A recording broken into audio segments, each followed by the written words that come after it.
Hey there, this is Kevin Cripps. Wherever you may be, I hope you're enjoying your day. After a hiatus over the holidays, I'm working on spinning up some new episodes. In between episodes, give paddlinglife.com a read. They recently added a short form interview with Nick Wigston, who was a previous guest on my podcast. They posted some topical articles recently, including the sad news about the North Fork Championship being canceled, and a great back and forth on the Virginia Tech Whitewater helmet test results. So be sure to check out paddlinglife.com. But now, on to the show. I hope you enjoy it.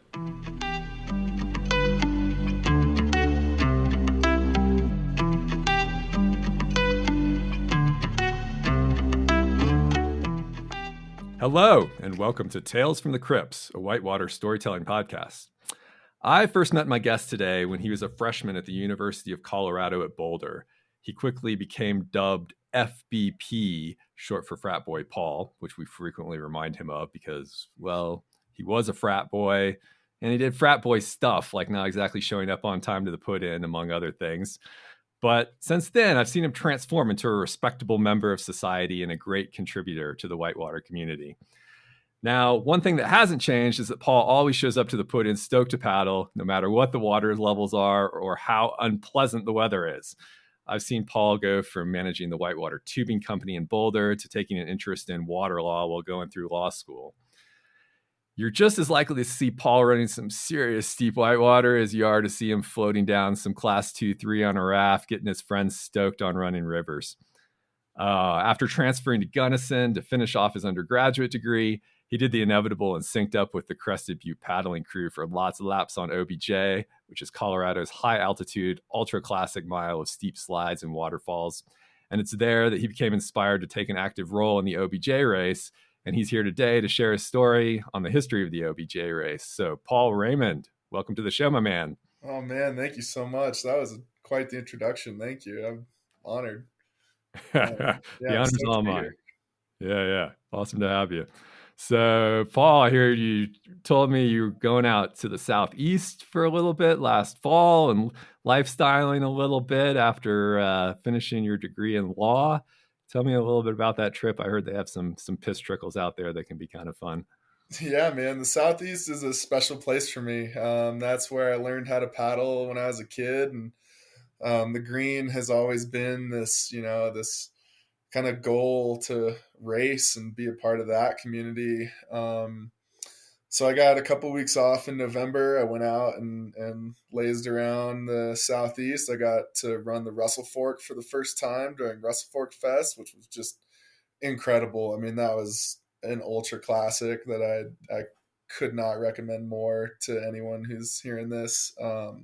I've heard And good things then about it. How what's big that? is the festival out there? How many people show up to that thing? It was pretty big. I couldn't put a number on it, but I mean, it was your typical river festival vibe. I mean, there was cars and people everywhere and just jam packed. And I mean, I showed up with no crew and just jumped on a crew, and there was people everywhere on the river.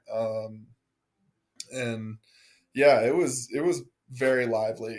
The festival, I've never been to like I've never been to Golly Fest. I've been to Gore Fest a bunch of times, but like never been to a real true Southeast River Festival. And this one was like, okay, I'm at the River Festival. It was bumping.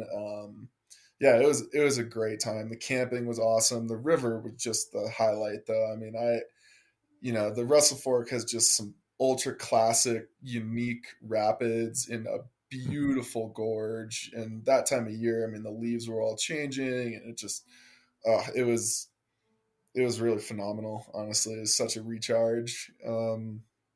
So I That got some sounds Russell awesome. Fork. Yeah, no, it was great. I got some Russell Fork laps.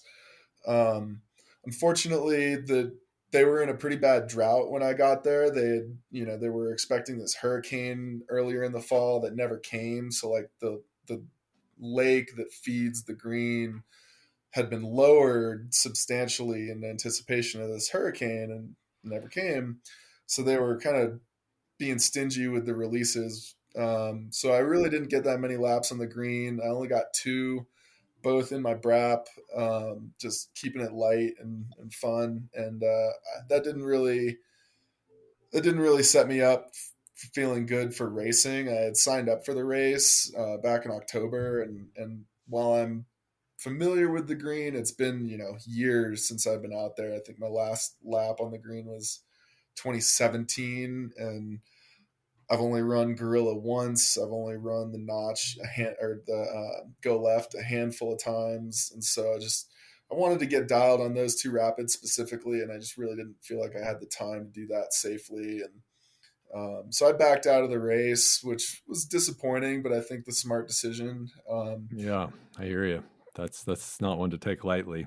Although I hear Dane still ran it, so I don't know what your excuse, if your excuse is really valid. But Yeah, I mean, I watched Dan, I think, get like 3 laps in a day, and I wasn't prepared to be going that hard. I was kind of more on vacation mode, and it would have been nice to have trained a bunch and done it. And I think that's my intention next time I go out there, and I'm still planning on doing it.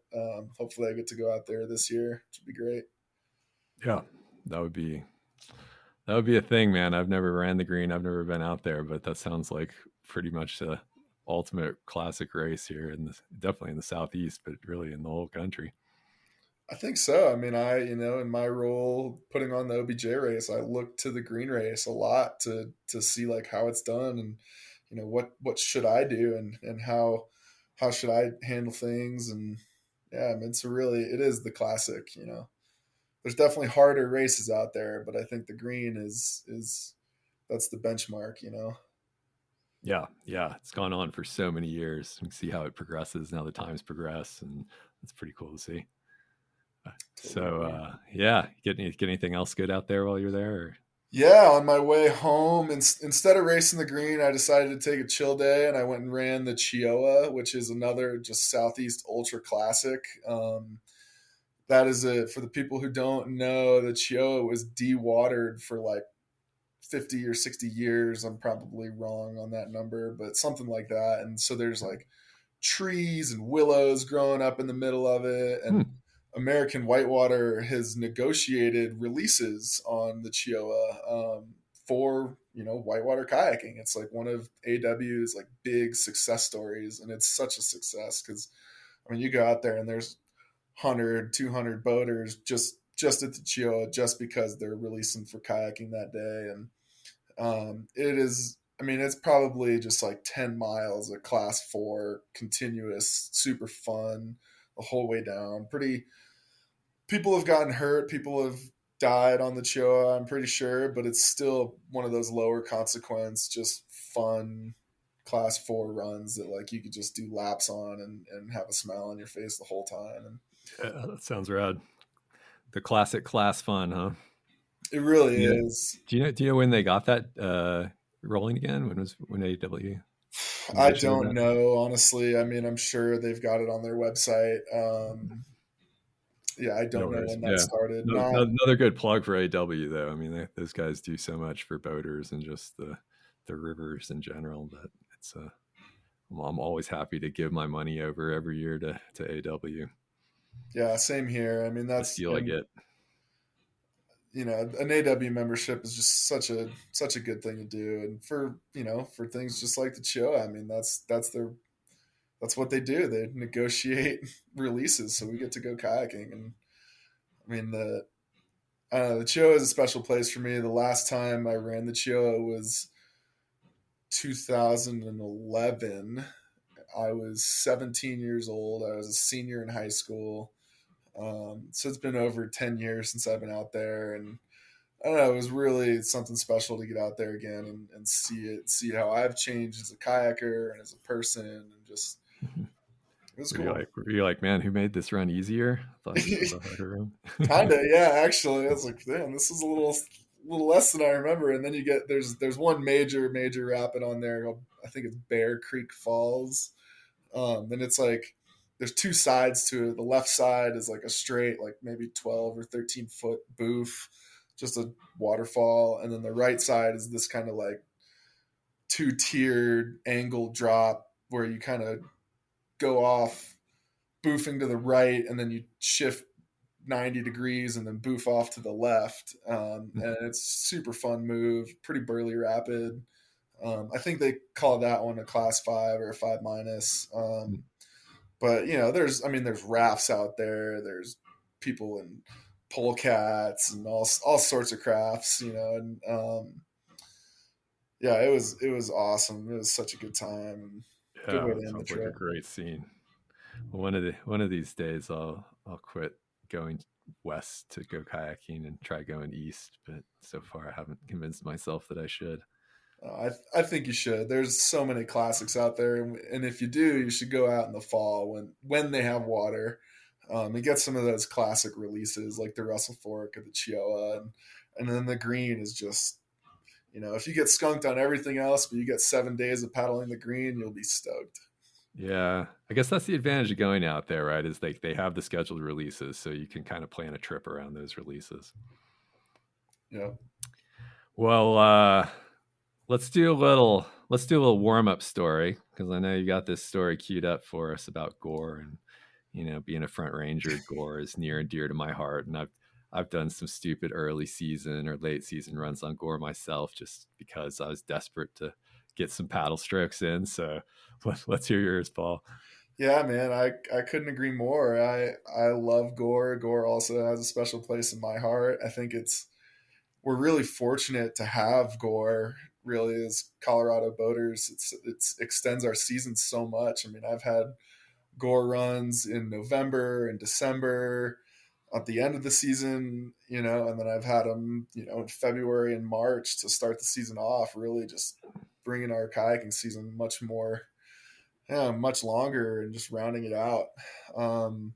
And every year is a little different in there, depending on the time of the year and what kind of winter we've had and are going to have. And but it's just such a bread and butter. Like, we're so lucky to have, speaking as someone who, is interested in water law, we're lucky that there, water rights downstream that force water through Gore through November, and For it's such sure. good kayaking too. I mean, it really, I think there's a lot of fear out there, and a lot of people kind of get worked up about Gore. But at the end of the day, I think it's really just one of those classic runs that you can really learn to paddle harder whitewater on, and just, I mean, it's 2 hours from the front range. That's a day trip. You can leave in the morning and be back in time for dinner, and it's Absolutely. Yeah, and it's definitely true. Like you do it because it's there, but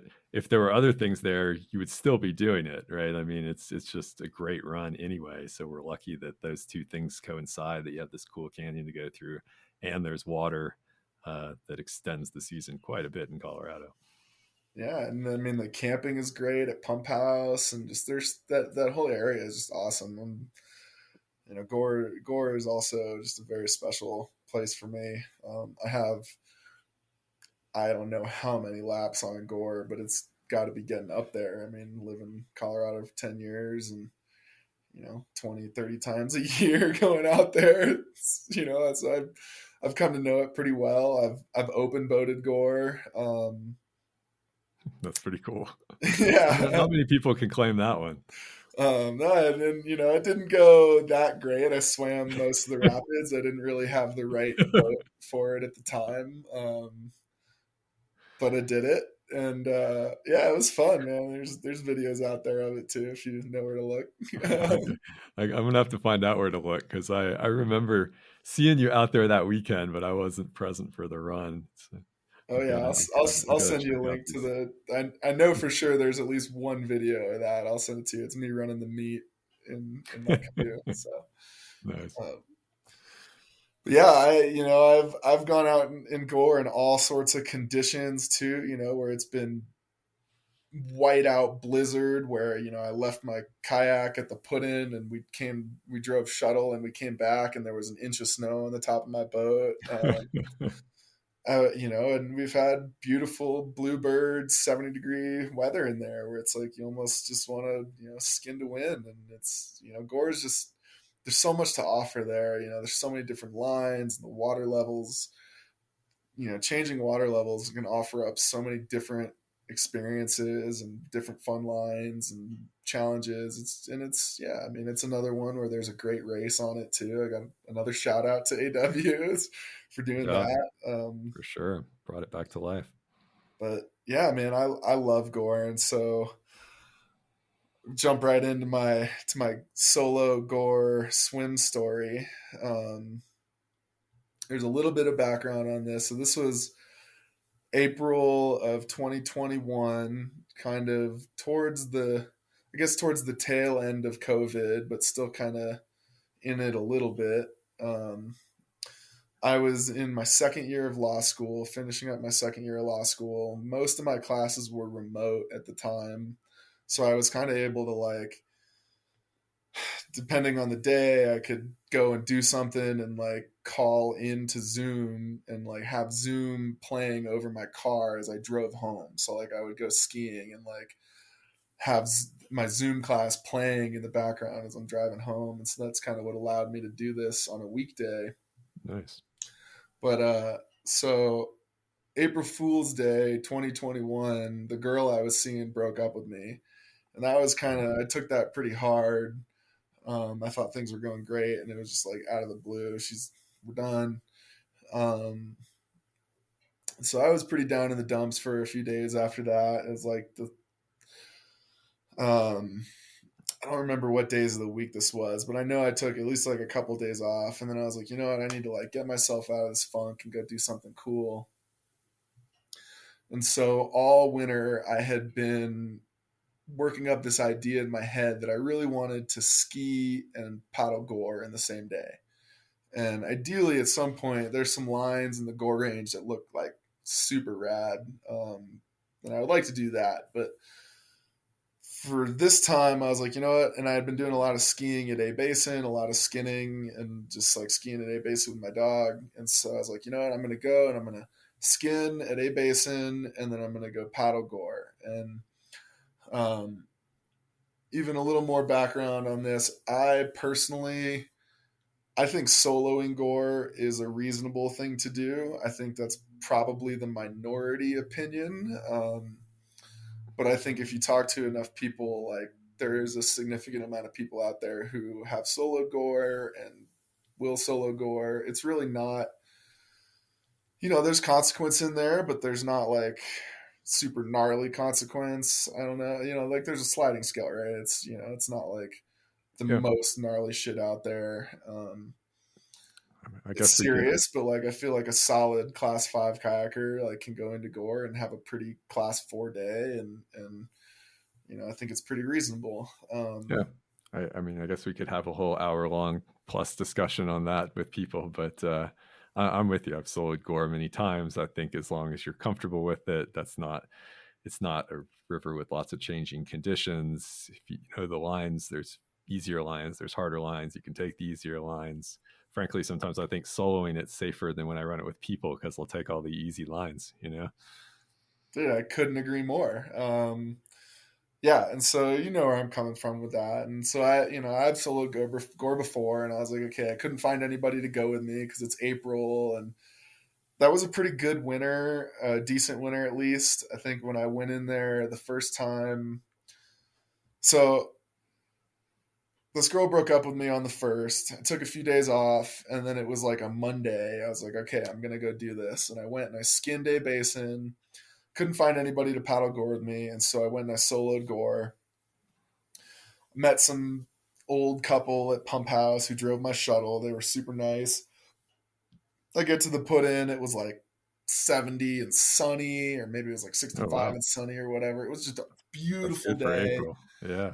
I had checked the level before I left on Monday, and it was like it said maybe 800. And I paddle the paddle in, I run applesauce. So I'm like, just to give people some context on that, right? Early April, that's usually it depends on the year, right? But that's usually kind of the early side of when Gore is free of ice, right? Before that, you just can't really do it because things are iced up, or you have to portage some rapids and whatnot. And then and 800 is like a medium low level, maybe even low. Medium low is yeah, probably fair for what people usually run it at. yeah. And and it was I don't know. It had been higher than that earlier in that season, and I think it had been warm up there, so I wasn't too concerned about ice. And like, I get in there and I ran applesauce, and I was immediately like, I'm pretty familiar with Gore and its levels and what it feels like when it's a little higher. I was like, this feels a little higher than 800, and so I paddled. I snuck Gore Rapid. Had great lines through the meat of the canyon. I walked tunnel because I figure, if I'm going to swim anywhere, it's going to be a tunnel, and I don't really want to deal with swimming and collecting this shit. And walked tunnel, ran everything down to pump house, and just had like an A plus, like 5-star day. It was so Nice. awesome. It was so good in there, and it was just like it was so fun. I mean, I loved it. It was such a great lap. Getting to ski A Basin in the morning and paddle Gore, I was so fired up. It was sick. And so I went home that night. I think I had night classes Mondays and Wednesdays that semester. So I like went home, had class, like got up the next day and was like, man, that was just the shit. Like that was such a good time. Took Tuesday off, had class all day. And then the next day, that Wednesday, I was like, that Tuesday night, really, I was like, you know what? That was such a good experience. I need to go do that again. Oh, and I had I checked the water level when I got home, and it had gone up to 1,000. So it was at 1,000. It was like Okay. 1,000, sunny, and just the awesome lap. So I decide Tuesday night that I'm going to go do that again, and I'm not really thinking about how tired I am. Like I wasn't really feeling it at that point. So I get up Wednesday, I do my same routine. I go in a skin A basin. I get up at like 4 a.m. and go in skin A basin at like 6. And I'm done by like 7:30. Rally to Gore. My One of my professors from New River Academy is he's the ranger at Pump House. His name is Chris Smith or Smitty. Super cool guy, kayaker, really rad dude. He drove my shuttle that day. Sweet.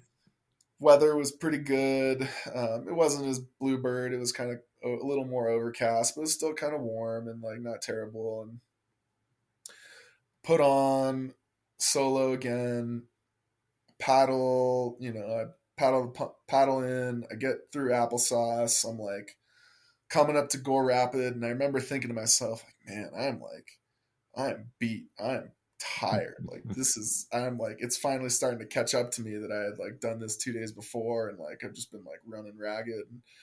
Yeah. So I sneak Gore Rapid again, which goes fine. I'm paddling through the run out of Gore Rapid, and there are those two bigger holes kind of on the left at the bottom of Gore Rapid.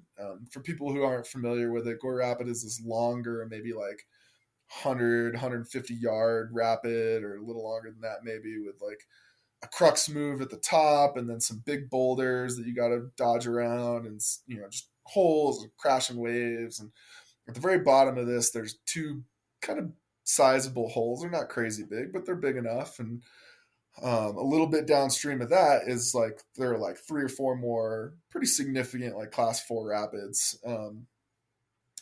So I come up to those two holes at the bottom of Gore Rapid, and I flip over. And I'm in my Brap, which, Crips, you know me, I'm like, that's the only boat I paddle, Right. Um, and I flip Sliver over of and water. I carp like 3 or 4 rolls. Like I just like can't get up. I'm getting beat down in this Oh hole. I no. just like can't roll. I'm gassing. Like I'm so tired. So I pull my skirt and I swim out. And as soon as I swim, I lose both my shoes. They just right off my feet.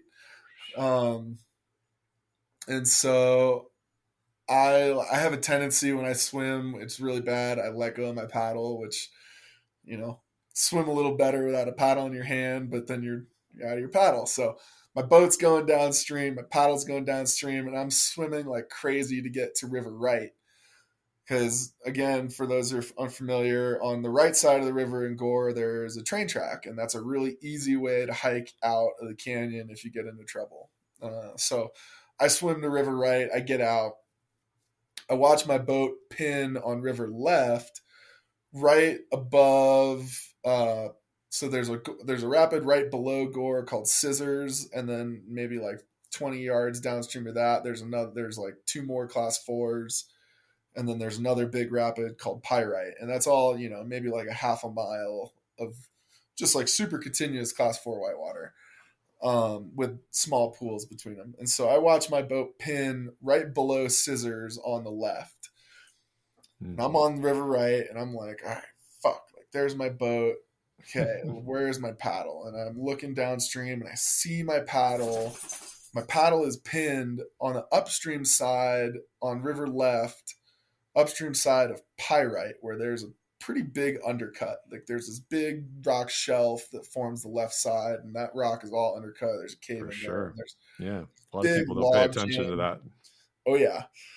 And my paddle is like stuck in this log jam on the upstream side of Pyrite, right above this undercut. And I'm like, at least you could see it, huh? At least lucky. I could see it, Yeah. exactly. And so I'm like, okay, well, I want to paddle out of here. I can see all my gear. I can get to my boat. I need to get my rope out of my boat and get that before I want to get my paddle, because I want to use my rope to ideally get my paddle. Man, I'm thinking about your shoes right now. Oh yeah, well, we'll get to that. Are you in a dry suit, or are you in shorts? I'm in neoprene lined IR shorts and a dry top. Oh, man. And I got to give IR credit, because my dry top, my whole upper half was dry the entire time. Nice. It was, and like, I'm a super hot person. Like, I'll be skinning in like 0-degree weather with a shirt off. Like, I like the cold really doesn't. Yeah, I'll attest to that. I've seen you paddle all kinds of cold weather and nothing. So I'm really not that cold, but my feet are fucked. So on the river right side, which is all south facing, there's like no snow. It's like the snow's all melted off because there's sun on it. But there's all this like super gnarly, chossy gravel and thorns and shit. And that's where I'm out on river right. So I'm standing on all that. My feet are getting kind of chewed up already. I'm like, okay, I need to swim across, get over there. Well, on the other side of the river, it's all south facing, or it's all north facing, and it's like right at the base of the canyon wall. And so it doesn't get any sun. So there's like 3 feet of snow on river left. So I get over there, and I'm like standing in. So I swim across, I like jump and swim across. I get to river left, and I'm standing in like 3 feet of snow barefoot. Oh, brutal. And so I'm like, it's where it's time to do your Wim Hof breathing. Oh man, it got gnarly. And so I'm like climbing around on river left, climbing through the snow barefoot. My feet are freezing at this point. And so and like where I swam across was below Scissors, but above there's like a class 4 above Scissors. So like I swam between those two. I could get to a rock that was like maybe a third of the way across the river, and I just like freestyle and got over there. But then where I got to a river left, there was this cliff, and I had to kind of like climb up and around and then down. So I'm like climbing up and down, and I'm stepping on thorns, like I'm falling through the snowpack and landing on thorns on my feet, and my feet are starting to like get all cut up and bloody. And so I get to my boat finally, and as I get to my boat, one of those an Amtrak train goes by, and I just like I give it like the devil horns. I'm like, yeah, this is sick. Like, I for some reason I was like, I wasn't down on myself. I was like stoked. Like I'm rescuing myself. Like this is like problem solving in its ultimate form. Like I'm gonna get out of here. And this train goes by, and I'm like, check me out. So I get my boat. It's not cracked, thankfully. And I spent maybe like 3 minutes or 4 minutes just like warming my feet in the river, because the river water was like warmer than the snow. That's horrible, because I know how cold that water is. Oh man, it had to be like super freezing water. I mean, were your feet just completely numb at that point?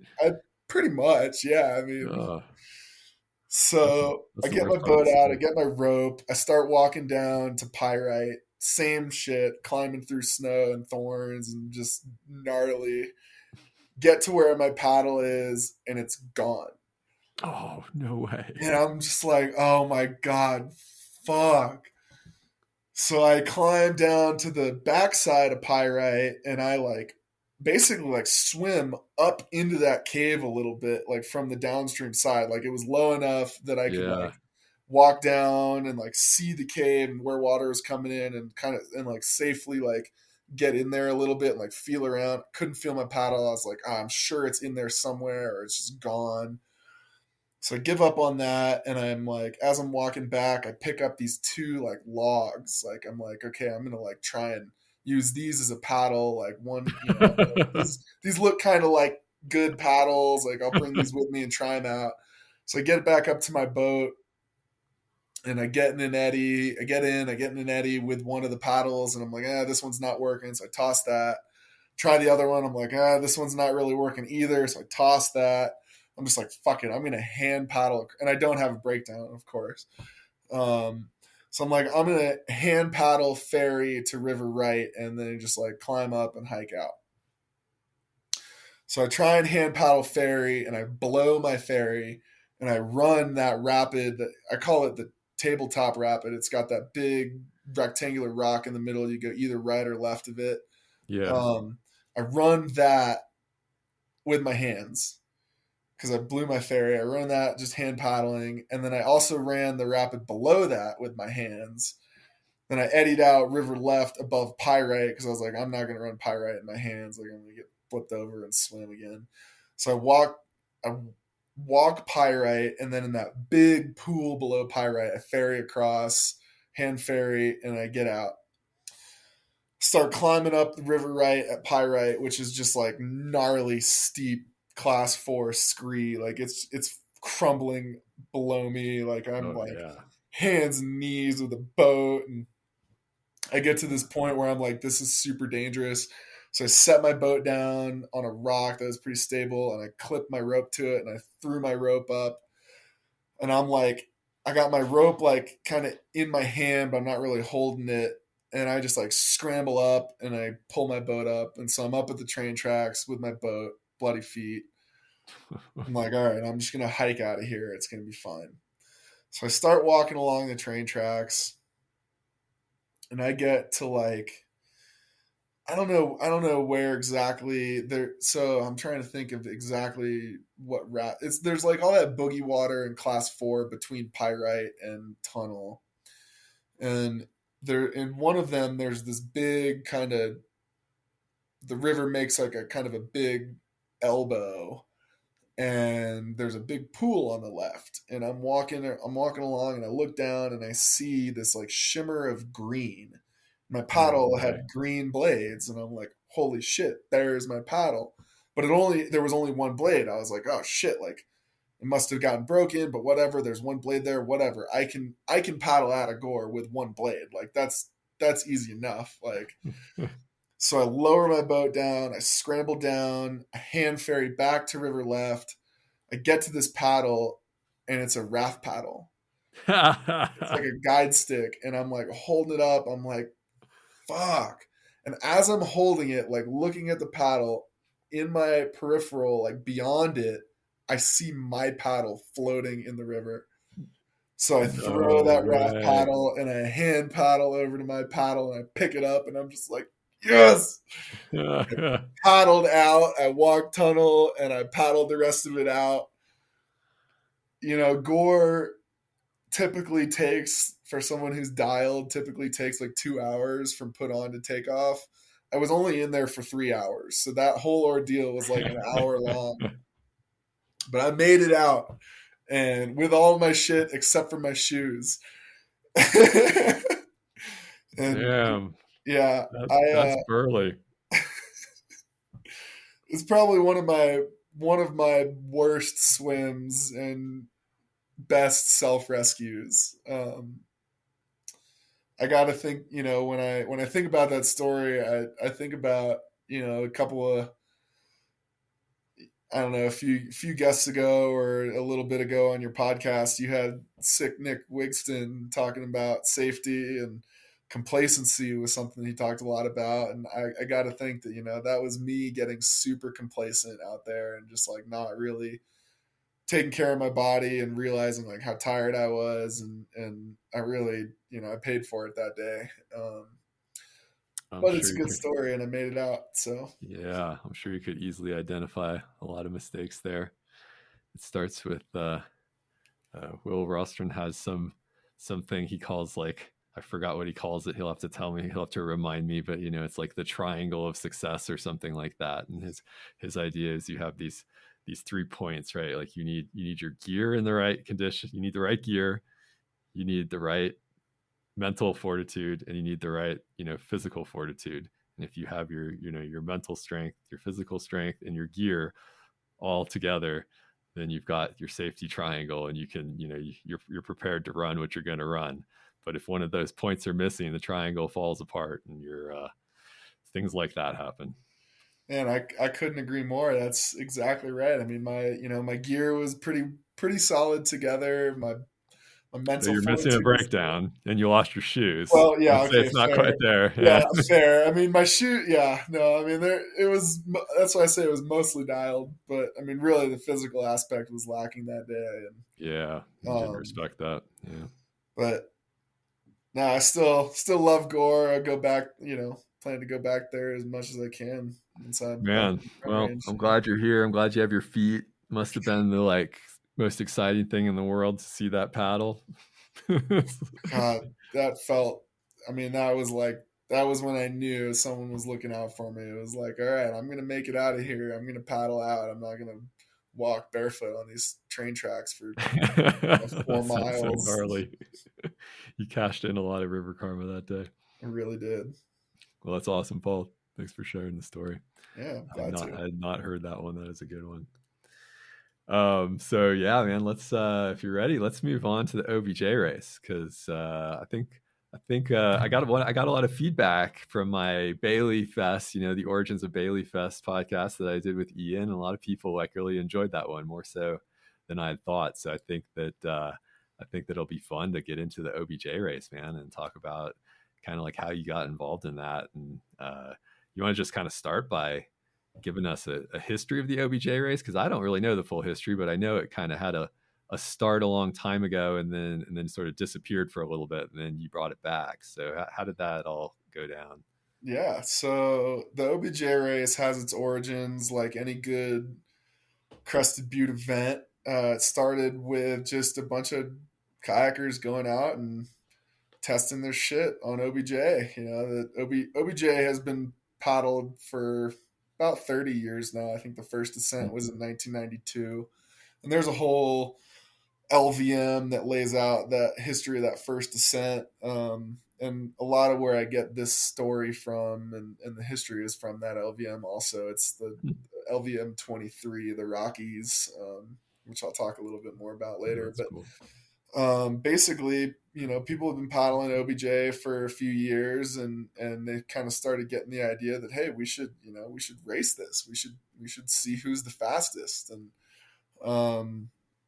really started out as just a bunch of locals getting together, putting down some beer, and keeping it informal and just hucking their shit, seeing how fast they could go down the creek. And for the first, I think, like decade of the race, that's all it was just people showing up, and there was never really like a set day or time. It was just like, okay, we're gonna do it and show up, and a lot like the Clear Creek race, which I have a Yeah. lot of respect for.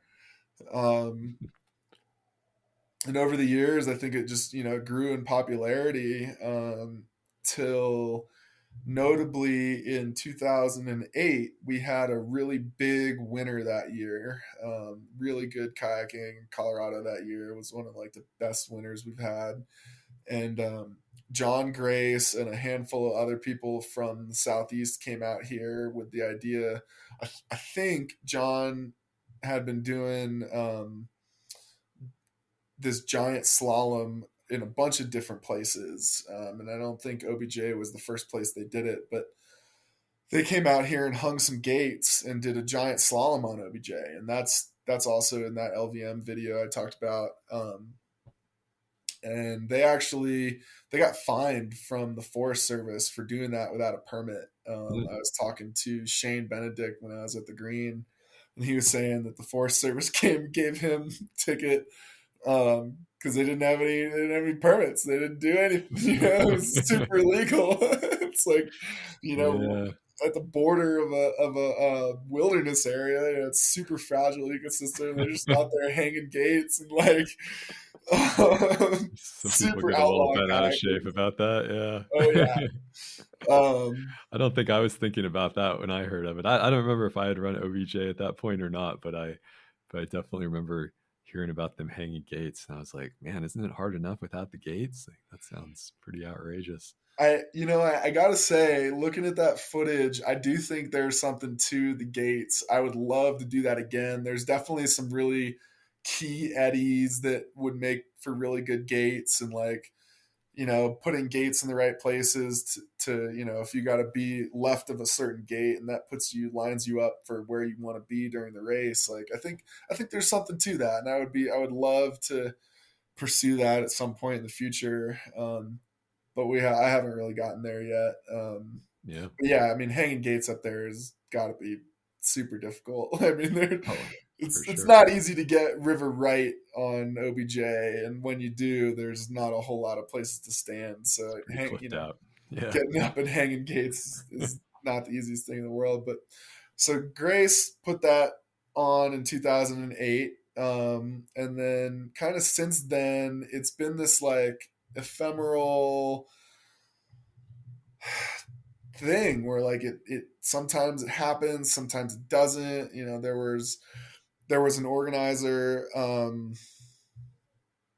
God, I can't remember his name right now, and that's terrible of me. But there was a local Crestibution who put the race on for a number of years, and I can't think of his name right now, but it is going to come to me at some point. All right, look it up if it doesn't come to you, and Yeah, we'll patch it in for the podcast. absolutely. And I do want to give him credit for this, because he's in the interview. He gets interviewed in that LVM, and talks a lot about the history of OBJ. And I highly recommend LVMs if you can get a hold of them. And there's just a lot of good kayaking history there. Videos, yeah.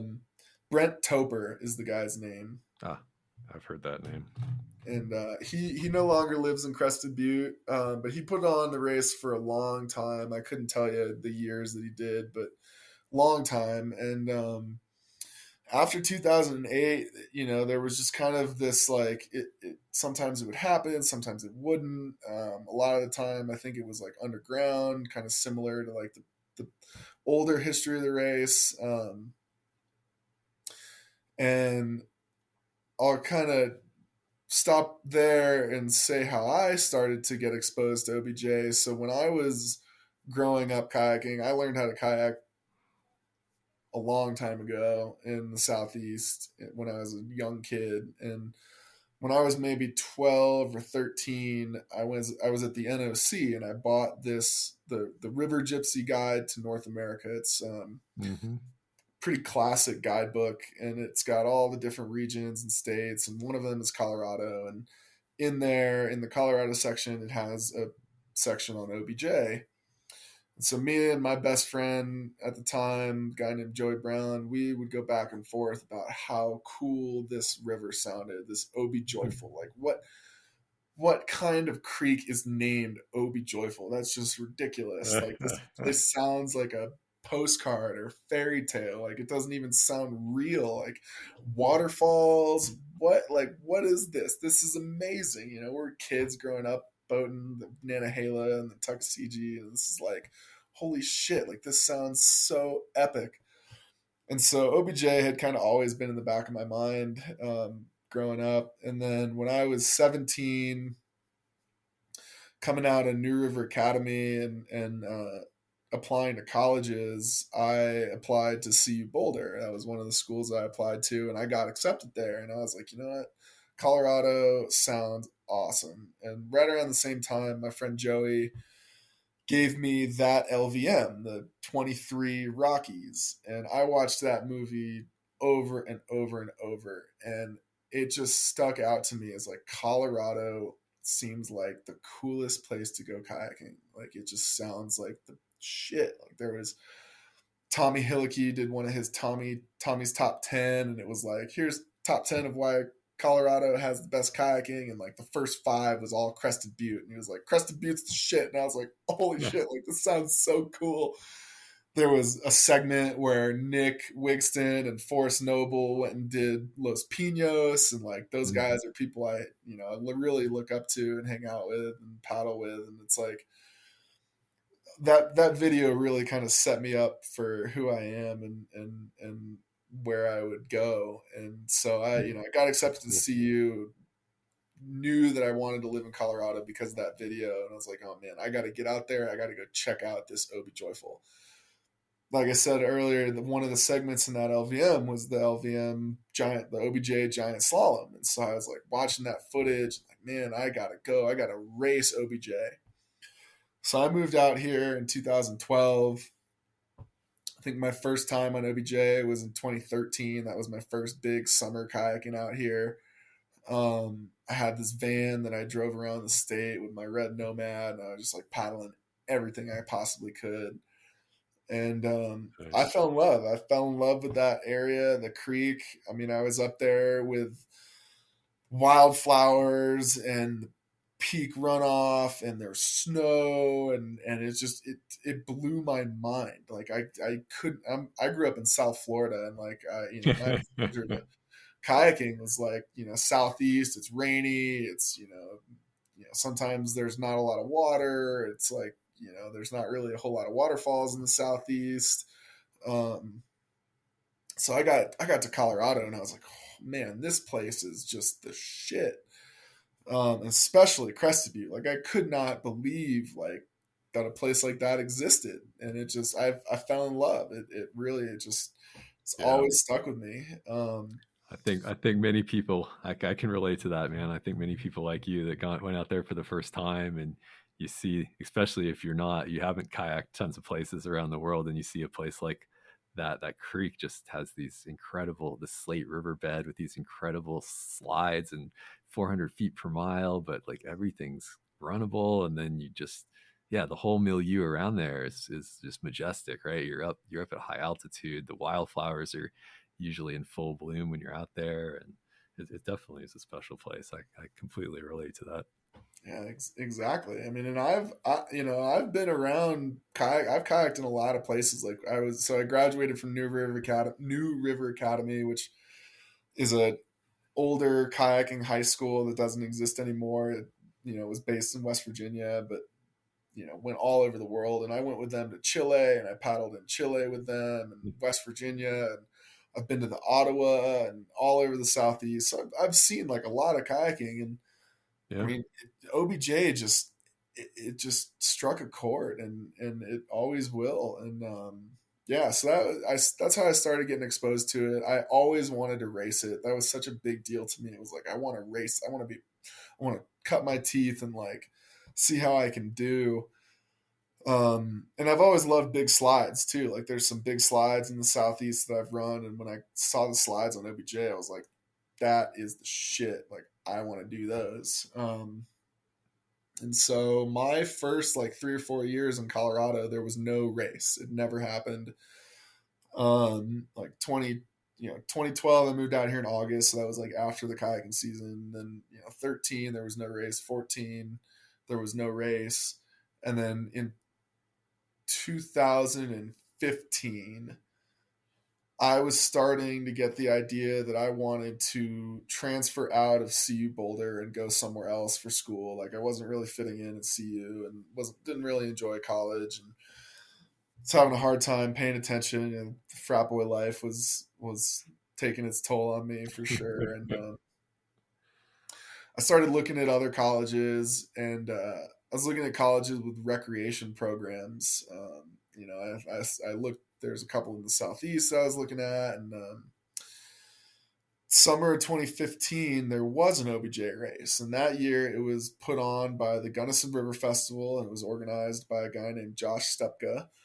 And so I finally got to sign up and race OBJ in 2015, and that was like it was incredible. I being around the race and just like the energy. And then after the race, Josh and I went and paddled the Slate River, and we did like Daisy into the Slate. Which, have you ever done that before, Oh Cripps? yeah, for sure. I think the slate itself gets underrated. Like, I mean, you can't Daisy gets a lot of attention, but if you're doing Daisy, you just go into the slate anyway. And there's like it's just like cool once you drop into the valley more, and like you're just like going through some just like lots of cool little unique slate bed riverbed features. I don't know what you call it, right? It doesn't have the big waterfalls like the rest of it, but it's got some cool drops. Yeah, I mean that's exactly how I describe it. I agree. Like the Slate is super underrated. Like you go out there on a weekday night during kayaking season, and most of the locals here we're out on the Slate. We're gonna go get 2 laps in the Slate.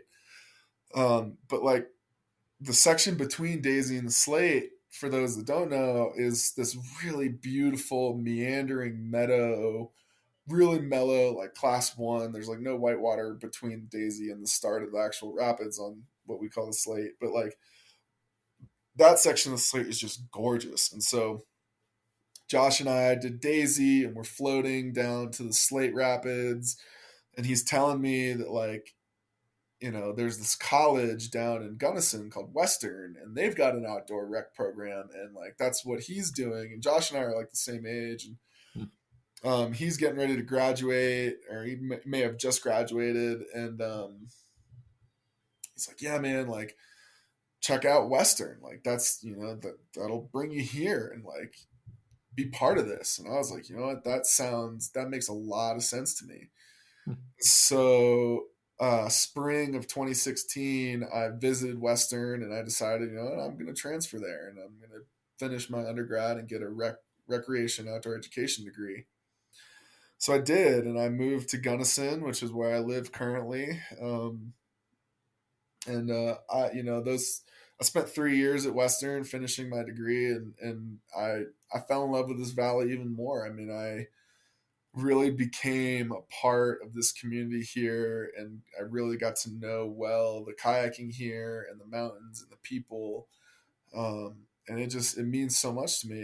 And so the OBJ race, OBJ race brought me to Colorado, brought me to Gunnison, where I really succeeded finally in education. And then I'm getting ready. It was 2017. The race didn't happen in 2016. It didn't happen in 2017 either. It's like fall of 2017, and I'm talking with my friend Dan Loftus, who owned a pizza restaurant in Crested Butte. Dan is like all time local. This guy skis the gnarliest shit. He's done all these skimo races, and he's a super gnarly mountain biker. And he's like just starting to get into kayaking. And I've been kayaking with in 2017. He was just starting to get into kayaking, and I've been kayaking with him a lot over the years. And I was kind of helping him learn kayaking. And he owned a pizza restaurant in Crested Butte at the time, and he and I are sitting having a beer, and we're talking about OBJ. And I'm he's like, "Oh, why doesn't the race happen anymore?" And I kind of gave him the history, and like it just doesn't have an organizer. And I had heard through the grapevine that the Gunnison River Festival didn't want to continue hosting the race because there were impact issues. There's so many people up there, and it's a really fragile ecosystem. It's right next to a wilderness area, so they were really concerned with the impact. Sure. Specifically, one of the sponsors of the Gunnison River Festival is the Upper Gunnison River Water Conservation District, and they were kind of the biggest voice that, hey, like we can't be a sponsor of this thing. Like it's just too environmentally unconscious. Like we can't be a part of that impact on this high alpine, Hmm. what is essentially the headwaters of the Colorado and the Gunnison. It's like, Yeah. which I totally understood. And I was telling all I, this to I I Dan. I understand that, and I don't understand that, Paul, because like I mean, I know they've cracked down a little bit on it on OBJ, but right, cars, trucks like have access to that area and have for a long time. It seems odd to me that people would be tripping out about hanging some gates or a bunch of people hiking in when you have jeeps just like rolling through that area. Well, and I mean, I think you you kind of touch on it. I mean, that was the concern. Like they were concerned, people had been going up there and having big parties during the off season and during what we call Vinnetalk, which is like this big fall festival in Crested Butte. And like the put in was just getting trashed. Like you'd find broken glass up there, and like the vehicle access, that was really eroding that 4x4 road that goes up there. So they've closed that off. You can't drive up to the top of OBJ anymore, and Yeah. you can't cross the creek anymore. They don't like people doing that. They put boulders down so you can't drive across. And I Right. think all of those things you just mentioned were a big concern. But more importantly, during the race, there were 200-300 people up there spectating, trampling over wildflowers and making new trails, and just generally like disrespecting the land. That's fair. um, Yeah. and I think it really brought the attention of all of those issues to the land management agencies. And so that was one of the big concerns, mostly just why they didn't want to be involved and host it. And so, and I can understand and respect that. And so I told all this to Dan. He's like, "Man, well, you should do this." Like, he's kind of encouraging me. And I had always thought, like this event means so much to me. Like, I want to see it continue. Like, I don't want to see something like this that I think is like one of the classic Colorado races. I don't want to see that go by the wayside. And, like this is, something that I want to do to give back to the kayaking community. And so at some point I decided that I was going to start and try and tackle these problems and take over the race and put it on. And so a number of things happened. I can't remember the exact event orders, but it starts with me deciding like I am going to do this. I'm going to put this race on. I'm going to find a permit holder. I'm going to make it environmentally conscious. I'm going to do it legit. I'm going to make it something that people will look at and say, hey, this is a respectable event. Like this is something that is sustainable and can continue to happen because they're taking care of the land. Yeah, that's Um, cool. Kind of approach it from a different angle, that instead of kind of like being the rebel kayakers and fighting the authority, like let's do it according to the spirit of conservation. I like that.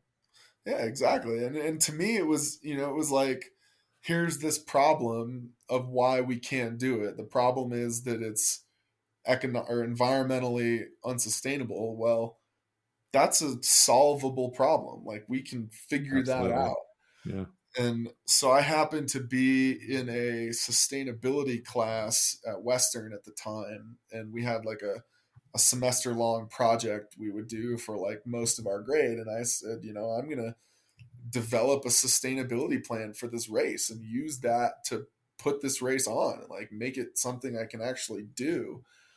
And so I got 3 or 4 other Western students on board, and we wrote this 20-page sustainability document that I still follow and I update every year. And it lays out exactly like how is this race sustainable, like what can I do to make it so that we're not impacting the land as much, or and if we are, how can we mitigate that impact, and like what steps do we take to do that.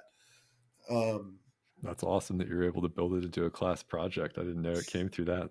Who says academia has no relevance to real life, right? yeah, no, and it's funny, like when I first moved here, I was kind of going back against academia. That's part of the reason I struggled at CU, and I wasn't really in at that point. And but I've always done well in school, and I like to learn. I like to challenge myself. That's why I went to law school and did well in law school. And I've always thought, taking learning opportunities to actually do something in the world just makes it so much more fun, and makes you want to learn and do better. And Absolutely. so I was stoked to do that project, and we turned out a really good report and really good paper on that. And I used that, as well as I got a version of the safety plan that Josh had used in 2015, and I revamped that. I went in and just like updated it and added to it. And I took those two documents, and at the same time, kind of around the same time, I was looking for a permit holder. Like, I knew I needed an organization that could hold insurance and actually have the name on the land use permits, because OBJ, the racing section, takes place on both U.S. Forest Service and Bureau of Land Management lands. Hmm. Crosses the border. Like, Oh, there's wow. the campground is BLM land up to about the 10-footer. And then from the 10-footer to the put in is all Forest Service. And then all the way up to the headwaters is Forest Service, because it's basically the wilderness area starts at the put in, or like just above the put in. So there's a So does mix this of mean both. this means you basically have to work through two bureaucracies to get everything permitted correctly? Exactly. So I have to apply with the Forest Service and the BLM, which, to be quite honest, is not that complicated of a process. They make it pretty easy. And through the years, I've developed a really good relationship with them. I know the permitter, the permit agents from both land management agencies. The Forest Service office is literally across the street from my house here in Gunnison. So I just print my that's permit and walk across the street and hand it in. It's pretty that's cool. fantastic. Um, but yeah, so I needed both those permits and insurance. There's stuff I have to do to satisfy like conditions of the permits. But first and foremost, I needed an organization that could hold the permits. Like, I can't do it individually. I think I probably could do it as an individual, but I think it makes a lot more sense to do it through an organization. Hmm. Um, so I'm having another beer in the brick with Dan and this guy who I would end up working for here in Crested Butte, who's a local lawyer, used to be a mayor here in town. He came up to us and we're talking about hosting events. And this guy had, in the past, had an event company called Elk Mountain Events, that used to do events like the Chainless Race, which is a really popular bike race in Crested Butte, and all sorts of other stuff. And he sold that to the Crested Butte Chamber of Commerce. And so the Crested Butte Chamber of Commerce puts on events and like has an events coordinator and does all this stuff for town. And he was like, you should go to the chamber. They do events. Like, this sounds like the perfect thing. It's like, that's actually a really good idea. So I took my operating plan and my sustainability plan, and I got a meeting with the board of directors of the Crested Butte Chamber of Commerce, and I pitched them on hosting the OBJ race. And the way I pitched it to him, I said, let me do this. I needed an internship in recreation at that time, with some organization. And I wasn't like, I didn't want to just like work in a retail shop or something like that. I wanted to do Sure. something big. And so I was like, let me be the Crested Butte Chamber of Commerce intern, which they'd never had. They'd never had an intern before. And um, let me be this intern and let me put on this race and I'll do everything. And they were like, sure. Wow, that's cool. You made a job for yourself. Yeah. They didn't have any reservations about it. They weren't worried about like it causing them more trouble than it's worth. No, I mean they asked me questions. I'm sure they were worried. They were worried about insurance and the cost and all that. And I Yeah, laid out the costs and I explained to them the insurance, which we had gotten through American Canoe Association, which was a great program.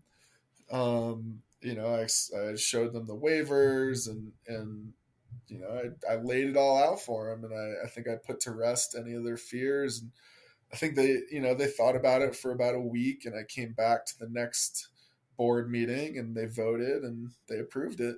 So, you must have been pumped. oh, I was so stoked. It was awesome, and that was a great semester, and that was all spring of 2018. So, and the winter of 2017, 2018 was a terrible winter. We had like basically we had no snow that year. It was awful. It was super dry. But I just kept going. I kept moving ahead. I got insurance. I got the permits. I got, the BLM asks me to get porta potties down there so that the pit toilets aren't getting overused. So I got, all this random stuff. I got climbing ropes to hang as borders for like pedestrian areas for people to watch to kind of keep Mm-hmm. them concentrated in high use areas. I made signs. I did all this shit, and got it all ready. And I'm well aware from people that have been involved in putting on these events that there's way more crap than you think there is. Like you can list off like a few minutes of things, but in reality, I know those translate to weeks and weeks of work. Oh yeah, 100%. And I mean, the biggest thing too was like getting sponsors and yeah, organizing sponsors and getting like prizes because I wanted to have a Mm, great prize lineup. I wanted to give away all this shit, and I got so many sponsors that year. It was awesome. I had all this free shit, beer and booze from Deerhammer, and just tons of free shit. Um, and May came around, and I successfully got the permits. I got everything lined up. May came around, and it was like OBJ was running all of May, which is an anomaly. Like it normally, it's like it's still frozen in May, and like the yeah, roads snowed in. But we were driving up to the campground and running OBJ like mid May, and it was low as shit because it was just such a bad year. And I knew I had scheduled the race that year for like the end of June because I was always like, oh yeah, end of June is once things start to come down, it won't be too high. And sure. by the end of June, it was going to be done. Like there was no water to be had. And so I saw pretty early on that, there was no having the race that year. And so I ended up having to shift gears. I had all this stuff I'd already done. I contacted the land management agencies and was like, "Hey, can we postpone this? There's not enough water." They gave me no problem with that. They let me postpone the permits to the following year.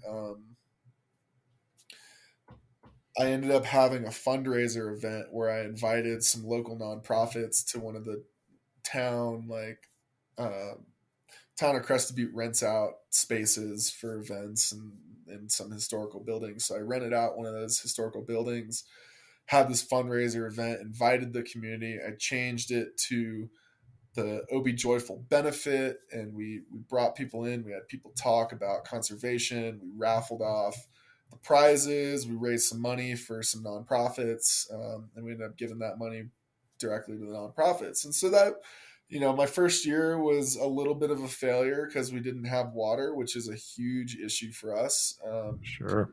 But we turned it, we made lemonade. It turned out to be a pretty great event. People were stoked on it. People were stoked on the race, and that the idea was still there. Like the embers were still hot, and it was still a possibility.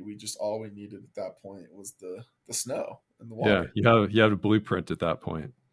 Yeah, everything was done. I Yeah, had everything, all the paperwork filled out, all the gear, all the little minutia, everything was ready. And so um, 2019 was my God. I gotta remember exactly how this went down. So fall 2018, spring of 2019, I was graduating from Western. I graduated from Western in May of 2019. Did all my applications to law school, got into law school, was getting ready to move from Gunnison back to Denver. But before I left, I was like, we're doing the OBJ race. Like, it's going to happen this year. Everything's paid for, everything's lined up. Like, we're doing it. And 2018, 19 was a sick winter. That winter was huge. It snowed all the time. It was like we had a great snowpack. OBJ ran high like all of June and into July. Like we were doing OBJ laps in July. Um, and so it went off perfectly that year. I got prizes. I ended up getting a pretty sweet after party venue at a bar in town called the Talk of the Town. and it was perfect. I mean, it was so awesome. We had, this was kind of before his falling out with the kayaking community. Pat Keller came out and ran safety, and Mm, that was remember so that. awesome. Pat, Pat's a nice guy. I like Pat, and he was down at the bottom of the 23 footer, like chasing people's boats if they swam, and like every couple times he'd walk up and just like do a lap on the 23 footer. It was sick. And I mean, we had like 30 people race. Everyone had a great time. Everything went off without a hitch, and it was like, okay, this is possible. We can do this. We can make it look good. The land management agencies came back and said they were super impressed with how I handled things and the organization, and they were, since then they've been very on board. I get emails from the permitting agents. They're like, hey, this is when we're doing deadlines for permits. Like, let us know. Um, That's pretty so awesome that like it seems like all of the organizations that you had to interact with were actually like really pretty easy to deal with. Like, I mean, often you hear nightmares about, trying to get an event like that going. It sounds like you had a pretty relatively smooth, you know, uh, passage through all that stuff. yeah, pretty much, honestly. There's ups and downs, and there were hiccups here and there, but it wasn't anything like, there was never any like major drama. Um, I'm sure. yeah, everyone was on board, and it Re- made it that much more enjoyable. I didn't feel like I had to fight people Yeah. at every turn, so that was a big plus. Yeah. It sounded like people saw the value of it.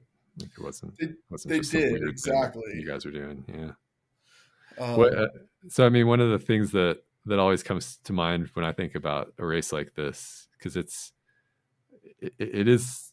I mean, some people say, "Oh, it's easy." You just have to point it downstream, do this and that. But when I was first introduced to OBJ, I always heard the nickname "Oh, be careful," because like people got hurt, and I've seen people get hurt. I've definitely heard lots of stories about people getting hurt, because there's a lot of velocity involved, and where there's velocity, there's injury.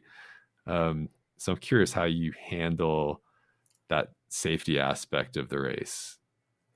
yeah, I totally agree. I mean, I like to tell people when it's high enough, it's OB terrified, because there's some pretty big holes that can form on OBJ when it's really high, and you can get really beat down in some holes up there. Um, so we have a really dedicated safety plan that lays out where people need to be, what they need to do. It's a pretty short race, it's a mile long, maybe a little bit less than a mile, and there's really like a dozen major rapids or so. And so it's really easy to put people right there at the bottom of the drop, or right at the crux where they're likely to get stuck.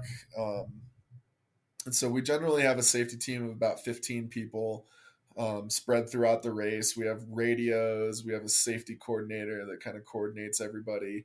The safety team's a little different every year. People sign up when they can, and do what they can, but the plan is always the same, and where they go is always the same. Thankfully, during the race, we really haven't had that many injuries, or really hardly any injuries, since I've been hosting it. Um, and I gotta say, the safety team has been dialed, and we are constantly evolving. That safety plan, I go and I look at it every year, and I update it sometimes, and make things a little different. And perfect example of that, in 2019, we had so there's this really, the crux move on OBJ is towards the end. There's this 90-degree turn. You come down like a set of three, like 2 to 4 foot ledge boofs. And at the end of that, there's this 90-degree turn against a wall. And then the river goes maybe 20 feet and goes off the big drop, which is like 23 feet, a 23-foot waterfall. So you've got this pretty complicated lead in to this hard right turn, which at the right turn, which I think is really the crux move of the run, you need to be on your right edge to make that turn. The problem is when you're on your right edge and against that wall, you're leaning upstream. And as most kayakers know, when you're leaning against when you hit a rock, you want to lean into it, not upstream, because if you're upstream, you flip. So people have a tendency to flip on this wall right above this big 23-foot waterfall. It has a fair bit of consequence. There's a rock shelf on the far right of the waterfall that if you go on the shelf, like people have gotten really hurt over there. Yeah. I know my first time running OBJ, I was terrified of that move in the rock shelf on the right because I had heard some horror stories of people breaking ankles, even of people. I mean, I think this is rare. Maybe it was low, but over boofing and breaking their back, and it seems like that's a big carnage spot. And I was terrified of it. And that fear is valid. I mean, that shelf is serious, and people, like you said, have definitely broken their ankles there. I'm sure someone has broken their back there. I don't know that for a fact, but I wouldn't be surprised to hear that that's happened. And it's there. It's not innocuous. It's There was a steamboat boater who I'll leave unnamed who was there one time. The whole steamboat crew was there one time when I was there. And that was probably the first time I did it with some decent water. And I saw him before I put on, and he came around that move, did exactly what you're saying. Like they came around the corner, or maybe I didn't see him, but I heard the story afterwards. He came around the corner, he flipped like right above the waterfall, and then just like rolled up, right at the lip, and like fired it off, and was okay. And I was like, oh man, that must have been terrifying. He said, no, I was fine. He's like, I know I have a really good roll. I was like, dude, you got more confidence than me. I have a good roll too, but I don't want to flip there. Yeah, and I've swam at that corner. Carved a Yeah. bunch of rolls on that corner, and I've swam. And thankfully, if you're fast enough, you can get out. If it's low enough, it's fast enough, or you're fast enough, you can get out river right and kind of like get up on top of. There's this eddy and some willows on river right, kind of behind. As you're like boofing into that section, you kind of come through a corridor, and this corridor has this like wall on your right, and there's a big eddy right there behind some willows. And so if you're quick enough, you can get into that eddy and just kind of step out of the creek. And I've done that before. Like I swam one time and let my boat go over the big drop, and Oof, I got out. sounds scary. It is scary. It's a hard move to make, especially when you've been paddling as hard as you can for 4 minutes and you're gassed, and there's a huge crowd there, and you got the hype, and it's Oh yeah, everything's different when you're racing. exactly. And so one year we had a guy, a Crested Butte local. I won't mention his name, but he's a great kayaker, ski patroller, really solid dude. Tons of laps on OBJ. He was racing, and he came to that corner and flipped and missed a couple rolls and swam, and we threw some rope bags at him, and he wasn't able to get a rope, and he swam over the right side of that drop and broke one of the bones in his foot, like the fifth metatarsal or Oof. something like that. Like it wasn't super serious, but serious enough. And he actually was able to self extricate, and he walked himself down to the campground and drove himself down to Gunnison to the hospital. And he was mostly fine, but it really made me think about, okay, what can we do differently at this move that will lessen that outcome? And like I said way long ago in the podcast, I really look up to the green race. I look to them to kind of see like, hey, what did people do in certain situations, and how should I handle myself and organize this event? And something I think a lot about is the frogmen, the baited swimmers at the bottom of Gorilla, right there Mm-hmm. below a speed trap. They've got 2-3 guys on baited rescue waiting for people to flip in speed trap, and instead of letting people swim, they jump and they flip them over so that they don't have to swim. The boaters get flipped over and sent on their way. And No, I was like, basically you have a rope attached to the tether on your PFD, and you jump in, grab people, and then they can pull you out with the rope, right? That's kind of the frogman style. yeah, exactly. And instead of having to pull, instead of being able to pull people out, which we absolutely could do, the idea is more like let's keep people in their boats. Let's keep them in their boats. Let's flip them over. Put a person. So what we did is we put a person on baited rescue right at that corner.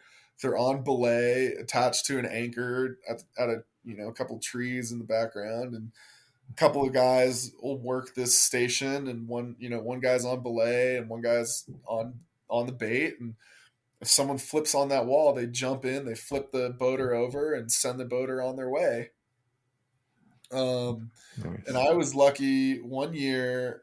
I think it was 20, it must have been 2021, because we did, 2019 we didn't do that. That's when the guy swam over the falls and broke his foot.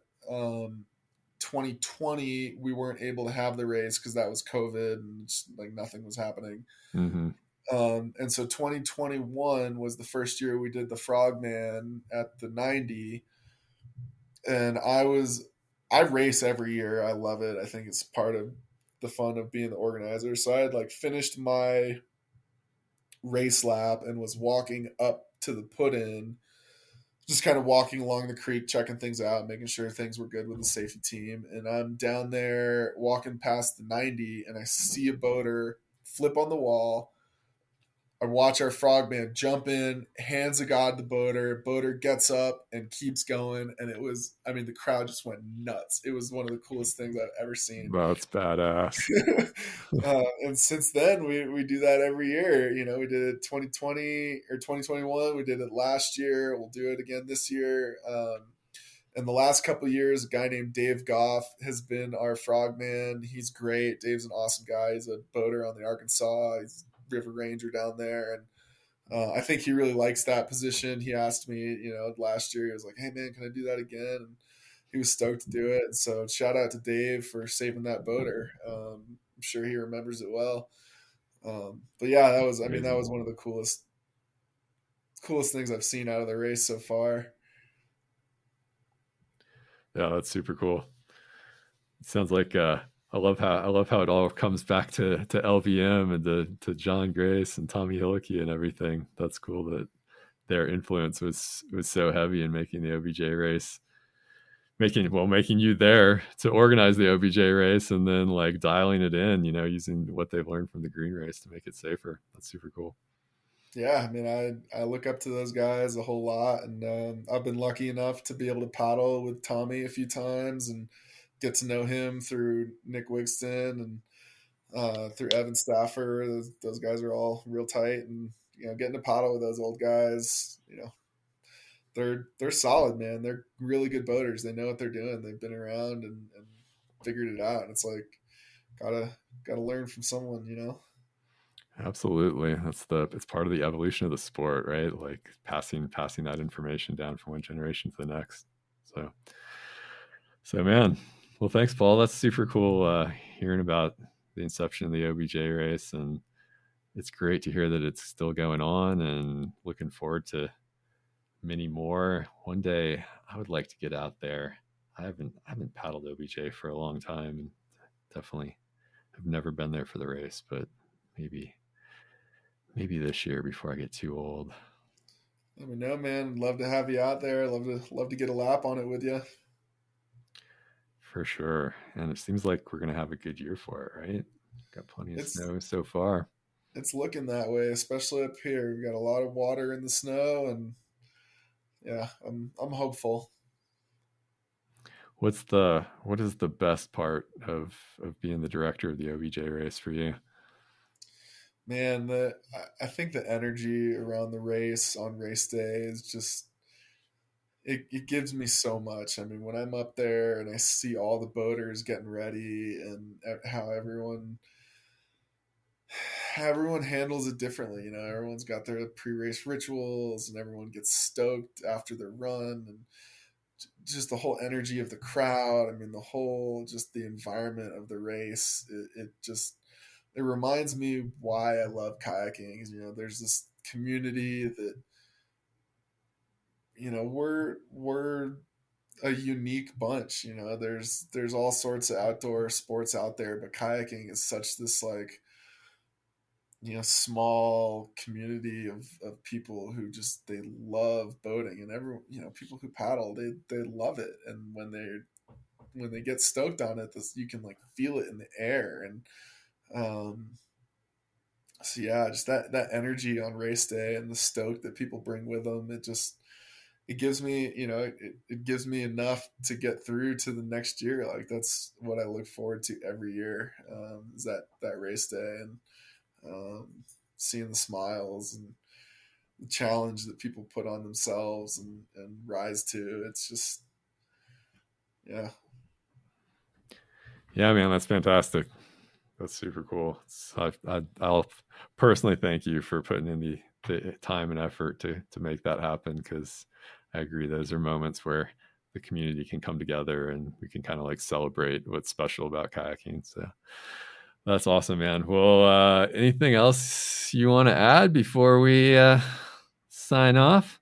Yeah, I'll just say that I've decided that I'm always going to do the OBJ race the first Saturday in June. So this Saturday, this June, come out. It'll be Saturday, June 3rd. We'll start the race at high noon. Come sign up and, show us what you got. I love it. You heard it here. You can make your plans. You got 6 months, almost 6 months. So no excuse for not being there, including myself, right? Pretty much, man. That's the best time to come to Crested Butte anyway. Everything else will be running. The wildflowers will be blooming. It's a good time. All right. I love it, Paul. Well, thanks for coming on, and we'll see you on the river. Yeah, man. Thanks for having me.